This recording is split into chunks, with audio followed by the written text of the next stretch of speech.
Good morning, and thank you very much for this invitation. I'm really pleased to be part of your reflections first thing this morning.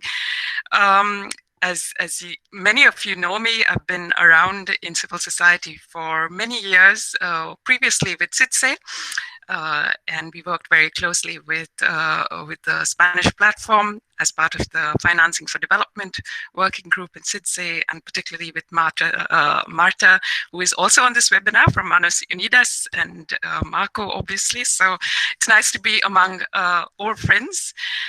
It's a very important reflection, obviously, that you are going through, and I wish you all the very best with it. Obviously, you are undertaking this reflection in very special times. These are uncertain times, obviously, for all of us. We are all stuck at home. We do not know what is going to happen to development in the next 6 months, in the next year. We don't know what is going to happen to our families, to our children, what is happening to this generation. We don't know what is going to happen to the economy. We don't know if you're going into a global recession or it's going to be deeper than that. Are we going into the worst depression that we've seen since the 1920s from the previous century? All of these are very, very uncertain. And naturally, very, very naturally, there is a yearning to go back to normal. Everybody wants these measures to be eased. We want to go back to doing things normally as we knew them. But for many social movements and for many people who are addressing this current crisis, the issue that is being raised is, was the normal really a desirable normal? And the response is, actually, the normal was abnormal. The normal that we were in was an anomaly. And that is something that we first of all need to address. First of all, obviously, we as organizations working on the front line of development know more than anyone else that the way that the development paradigm has been unfolding, particularly in the last 10 years, particularly since the financial crisis of 2008, was a paradigm of austerity, was a paradigm where you saw the deepening of the Washington consensus of deregulation, liberalization, privatization of public services. And then in 2015, as a result of the Addis Ababa Action Agenda, the whole discussion around the role of the private sector, you had the emergence of what we are calling now the Wall Street consensus, which basically is about the so-called World Bank maximizing financing for development agenda. Essentially, what it has done, it has put the role of the private sector and private actors in the front of development. And as a result of that, you have risky public-private partnerships that have sought to transform public services, including healthcare, including education and water, and made them into asset classes, which are essentially financed by the private sector and private investors. On the other side of this, you've also had ODA, and the profile of ODA that has also changed, obviously. You're seeing, on the one hand, donors who have not been fulfilling their ODA 0.7 commitments, and on the other hand, whatever scarce ODA that there is, being channeled into leveraging private finance through development finance institutions.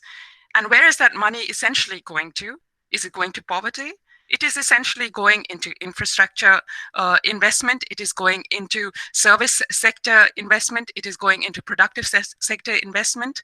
We found in Eurodad that the amount that is going to poverty is just a tiny percentage as compared as the amount that is being leveraged to be invested in many other sectors in which poor people are hardly the direct beneficiaries. So on the one hand, you see a great change in the development finance paradigm. On the other hand, you have seen growing levels of debt of countries who essentially, because of the falls in ODA, have had no choice but to turn to the private financial sector to borrow money, to invest for their own development. So what you have seen is essentially debt that has grown to become much more than in the past. In 2018, for which we have the last figures for, we've seen a jump of debt growing from almost half of or double the amount of money that poor countries were spending on repaying their debts in 2018 as compared to 2010. So you're seeing almost a doubling of the amount of money from budgets that are already quite limited being spent on paying off debts. And this was in 2018. So you're seeing much costlier debt. You're seeing it to be also much more risky. So what does that mean? Essentially, what that has meant today in this crisis is that countries are much more exposed to the private finance market, which means that investors, as soon as they see that governments are exposed to these risky debts, are going to immediately withdraw their money as soon as they smell a crisis happening. And that's exactly what happened in the last 2 months. Essentially, what we have seen is almost 91.5 billion of private investment or capital outflows from developing countries in just a month. So that is all the money that has essentially evaporated from these countries in just a month when these countries needed the money most. Along with this, you have the tax justice agenda. Obviously, tax is something that directly can flow into public budgets, and that money can be the money used, for instance, for countries to cushion their economy, their small producers, their workers, and their public sector in times like this. That's what we are seeing in Europe. But in developing countries, in poor countries, this is not the case. They do not have that money. Because essentially what has happened is we've seen that the tax justice agenda is problematic. The rules that have been put in place for cooperation do not include the countries that need it the most. The global tax governance agenda is totally unsatisfactory. The tax system is a broken system. As a result of all this, we have seen that the vulnerable, migrant workers, displaced people, particularly women, are the ones who are suffering the most at this time. And unfortunately, their situation is going to get worse. Just last week or 2 weeks ago, the UN Secretary General said that the victims of this crisis are the women and the girls who are being physically, mentally, psychologically victimized the most in this crisis. It's almost a war of domestic violence that we are seeing at this time. So how do we address this situation? I think we can divide our response into two distinct timelines. Obviously, you have the most immediate actions that we need to take. We have a short window, right? We have a small window of action that we need to address. Obviously, it is important to look into the medium term, which is the second phase, but the short-term action is absolutely essential. In the short term, what are we talking about? We need debt relief, and we saw announcements last week where we had the IMF and the G20 announcing essentially that they were going to suspend the payment of debt servicing of a certain number of countries. Well, that was good, but that was not enough. Essentially, what it has done is kick the ball down the road, which will mean that in 2021, these countries will have to resume their payment of debts in a time when the economy of the world is going to be totally in a slump. Can you imagine that? essentially what we are asking for is the immediate cancellation, not only of debt servicing, but of debt itself, for all countries who are spending right now much more than they should be on servicing their creditors, on servicing their debts, than actually investing in their public health systems.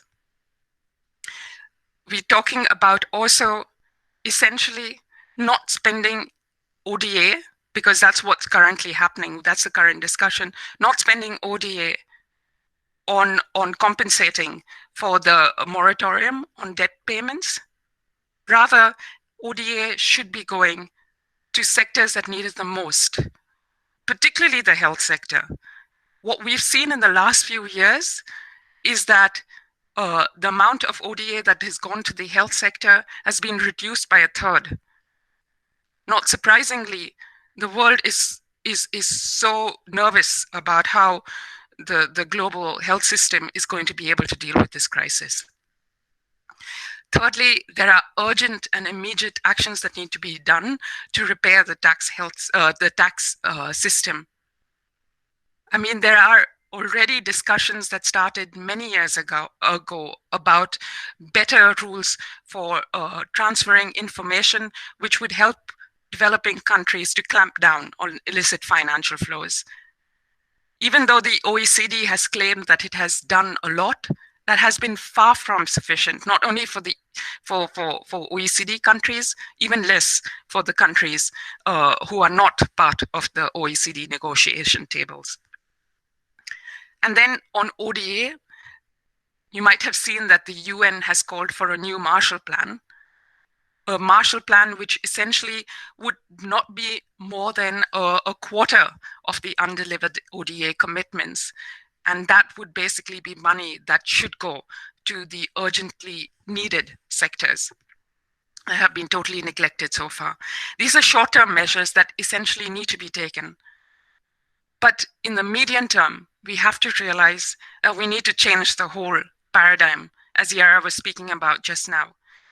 It is not long-term, it is medium-term, because what we have realized, learning the lessons from our strategies with regard to the 2008 financial crisis, was that either you act in the medium term as countries start to reflect what would be the lessons learned from the crisis, or you will end up with the state of the world going back into a state of business as usual that we essentially saw very soon after, that followed very soon after the financial crisis in 2008.